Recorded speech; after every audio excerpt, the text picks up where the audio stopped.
man. We here. Champion City is in the building. Champion City in the building.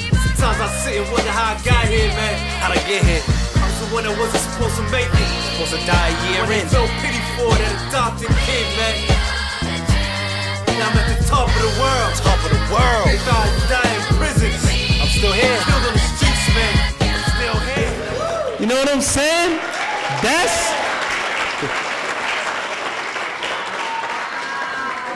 what time it is here in Brockton. And like I said, I'm really grateful. I'm really honored to be before you. I'm honored to be here in a time when we're ready to transform Brockton, because with the financial constraints that's on our city, with the financial constraints that's really on our country and really worldwide, that I know we as young people are paying attention to, because why? We from Brockton, we pay attention to that. You know, we global. But with all that going on, we know that when we look next to each other, we got brothers, we got sisters, because I want to define brother and sisterhood for you. Brothers and sisters don't have to necessarily like each other, but they love one another because they come from the same place and they're going to the same place. So when you look at your brother or your sister next to you or across the room from you or in class with you, you know that you guys are together, on this path. You guys are together with one another, even if you don't necessarily like each other. Me and my brothers, we don't like each other all the time, you know? We don't like each other all the time, but we love one another because we come from the same place and we want to see each other get to the same place. We want to see each other succeed, and we're going to help one another to strive for that success. And if we can do that as a city, if we can do that as Brockton, there's nothing, I repeat, nothing that can get in our way. You dig? Yeah. Now, I always ask when I speak to young people, I want to see the hands of those that want to succeed. All right. Now, I want to see the hands of those that are going to succeed. Alright? Because recognize, that's a whole nother dynamic. When you say you're going to succeed, you've made the conscious decision to have the determined idea of success as a part of your life. That you are going to succeed, because it is a choice. It is a choice. If you get up and you go hard, every day, success is an inevitability. It's inevitable that you're going to succeed. There's a science to success. You get up, go hard every day, do the right thing, you will succeed. That's the difference. That's the X factor of success and failure. I always say that there are a lot of pardon my expression, but a lot of idiots that have PhDs. But they were willing to put in the work. They were willing to put in the hard work that it takes to get that degree, and that's what that degree symbolizes. It doesn't say that I'm more intelligent than you.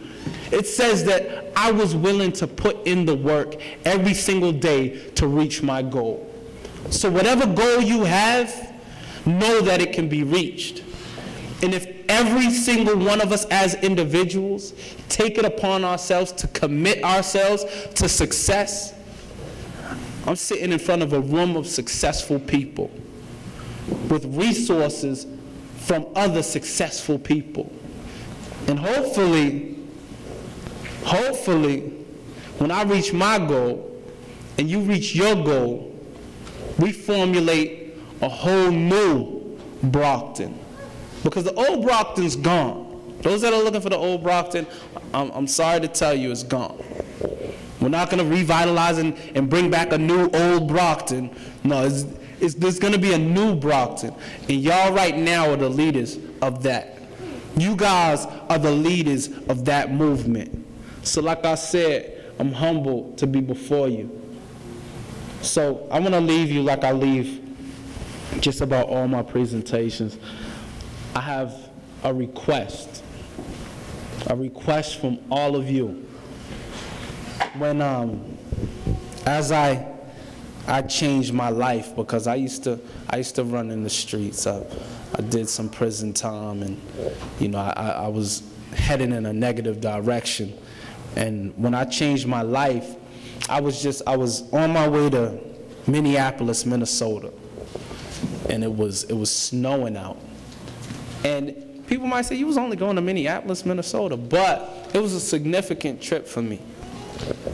I was getting on an airplane, and I just realized at that moment, before I boarded the plane, that you know what, you've gotten somewhere. People told you when you were 14, 15, 16, running wild around Brockton High and getting sent to the Phoenix program. People told you that you wouldn't be anything.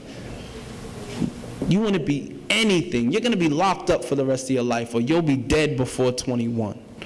People told me that. But I stood, a young man, ready to board the plane, go to Minneapolis, Minnesota for a conference. And I realized that, you know what? You're going somewhere. So before I boarded that plane, I popped my collar one time. For me, you know what I mean? Just because I felt good. When I got off the plane in Minnesota, I popped my collar again.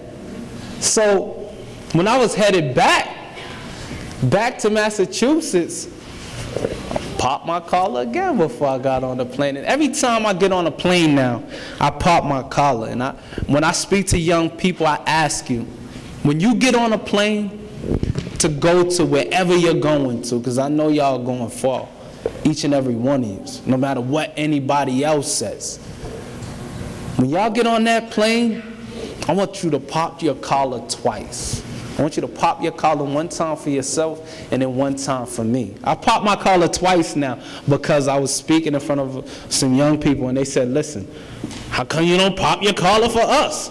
You want us to pop our collar twice. So now I pop my collar twice. But I want y'all to pop your collar twice. Hopefully, one day I'll be sitting at home watching CNN, and they'll say the terror alert's been raised because there's a bunch of young people running around popping their collar before they get on a plane, and they're going to have y'all in little rooms searching your bags and stuff. But when they have you in a little room, don't give them my name. Nah, but I really look forward to seeing what you guys have to bring to the city. Those of you that's on the Mayor's Youth Council, I look forward to this next year to see what you guys bring to the table. I look forward to you really getting your voice heard. I look forward to hearing what you have to say and seeing what you guys have to do. So, all of y'all one time, just pop your collar one time for me. I thank you for letting me take up some of your time and be here to kick it with y'all. I thank you for letting me kick it with y'all one time, man. You dig? All my people that overcame the odds, beat adversity for their level of success. Hey, everybody give another big round of applause, please, for Mr. Darcy Williams. All those Come on, make more noise, give me more love. All right. always Celtics. Now, if that was an inspiration, if that was a motivation, I don't know what would motivate you guys to transform Brockton. Of the world.